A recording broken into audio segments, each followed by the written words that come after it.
प्रयागराज। मैं हूं आपकी शरद विद्या राय। आइए रूबरू करते हैं आपको आज की कुछ अहम खबरों।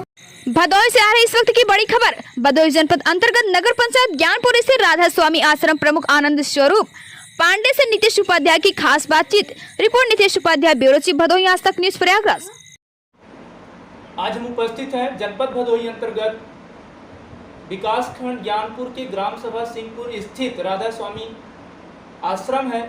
वहाँ के व्यवस्थापक संरक्षक आनंद स्वरूप पांडे जी हैं। आइए हम इनसे बात करते हैं कि इन्होंने सबसे पहले, गुरुजी आपने जो चैनल के लिए समय दिया, हम आपको इसके ये धन्यवाद देते हैं।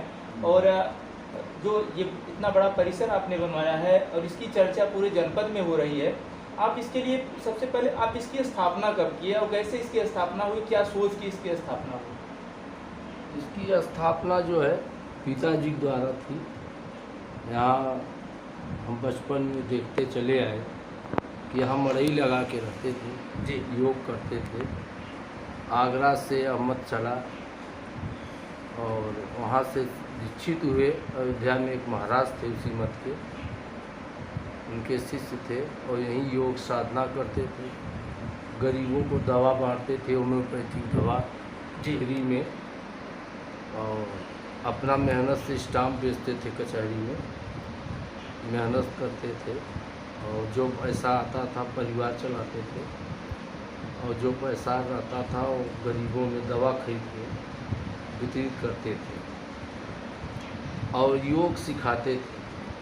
जो दुखिया आते थे उनका दुख चला जाता था तो योग मार्ग बताते थे कि जीवन में शांति चाहिए, और भक्ति बताते थे, ज्ञान मार्ग बताते थे। जैसा कि गुरुजी सुनने को भी मिलता है, यहाँ पे हर वर्ष बड़े भंडारे किए जाते हैं। साधुओं को यहाँ पे अन्न वितरण, वस्त्र वितरण आपके द्वारा किया जाता है। ये कब होता है और कैसे आप कर पाते हैं? यह यहाँ के जो आश्रम के भक्त हैं जी, जो जुटे हैं सेवादार, उनके जीवन में बड़ा दुख थी, परेशानी थी, आर्थिक मानसिक। जी, तो उससे जब निवृत्त होते थे उनके पास आता है, उनके पास तो हम उससे धर्म कराते हैं। जिसका पास धन नहीं था वो धन आने लगा तो उन लोगों से कहा कि सेवा करो, समाज सेवा करो, साधुओं की सेवा करो, इससे बड़ा कुछ है नहीं। तो लोग बेचारे अपना शेयर जो है आम पब्लिक से नहीं लिया जाता है, केवल आश्रम के जो भक्त हैं, बस जिनका उपकार हो गया है, जिनके लिए जो जो जुटे हैं, हाँ जो उस योग्य हो गए हैं, जो वो स्वयं से सेवा कार्य यहाँ पे करते हैं। सेवा करते हैं। और बाहरी या कोई ऐसा यहाँ कोई बात नहीं है कि किसी से हम लोग धर्म नहीं, धर्म वह करेगा जिसको यहाँ से वह आगे गया, चाहे रोग से निवृत्त हुआ, कैंसर से मुक्त हुआ, या वो गरीब आदमी था उसको रोजगार कराया गया, जिसको उसको आज ऊंचाई पर गया, आज उसके पास धन आ गया, तो उससे मैं धर्म कराता हूँ कि सेवा करो, साधुओं की सेवा करो। आपके द्वारा गुरुजी जैसा कि हजारों साधु जो आते हैं यहाँ पे भोजन करते हैं, भजन भी करते हैं, जैसा कि आपके द्वारा जी। ये इस आश्रम का एक मत है कि आइए भोजन करिए, भजन करिए। तो उसके लिए कब कब भंडारा किया जाता है? भंडारा एक सावन में होता है गुरु जी का, जी, और एक गुरु जी के हमारे गुरु जी जो हैं उनका भंडारा भादव में होता है, सब साधुओं को मालूम है।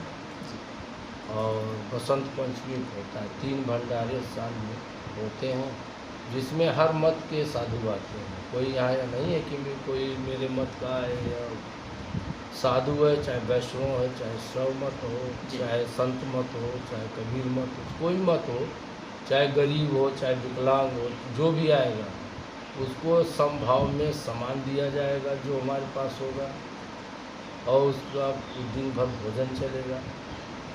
और उसको विदाई जो होती है, विदाई में सामान जैसे कमंडल, गंजी, लुंगी, साबुन।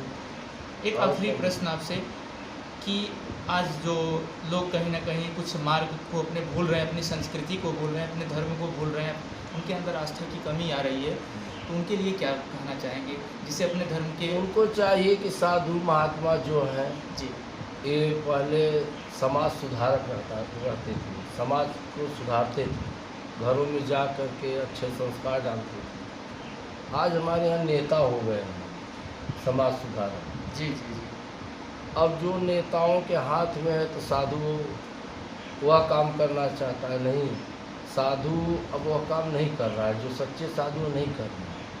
वह नेताओं की जिम्मेदारी है कि समाज को सुधारें, और जो नेता साधुओं के शरण में जाता है तो साधु को सिखाते हैं कि समाज की सेवा करें।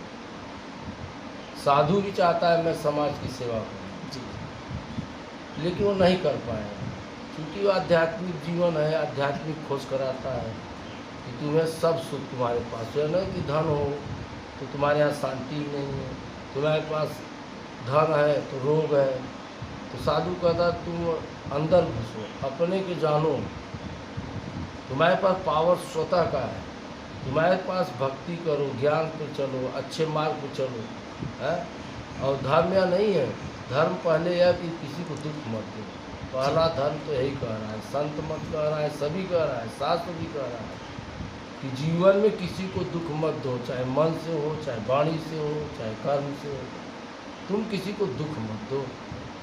तो आप समझ सकते हैं जो राधा स्वामी आश्रम आज सिंहपुर में स्थित है, वहाँ के संरक्षक आनंद स्वरूप पांडे जी हैं, जिन्होंने बताया है, बहुत अच्छी बातें दी हैं, बताई हैं, शिक्षा दी है लोगों को कि सबसे बड़ी बात है कि आज जो लोग दूसरों के सुख से दुखी हो रहे हैं, ये बहुत बड़ी समस्या का कारण है। आज वो किसी को दुख ना दें, सही मार्ग पर चलें, जीवन कितना बड़ा है आप खुद ही समझ सकते हैं। इसमें भी अगर हम कहीं गलत मार्ग पे चलते हैं तो ये ईश्वर द्वारा प्रदत्त जो जीवन है उसका हम दुरुपयोग कर रहे हैं। तो गुरु जी का कहना भी है कि यहाँ पे जो भी संसार में आए अच्छे कार्य करें और अपने जीवन का निर्वाह करें। नितेश उपाध्याय की रिपोर्ट।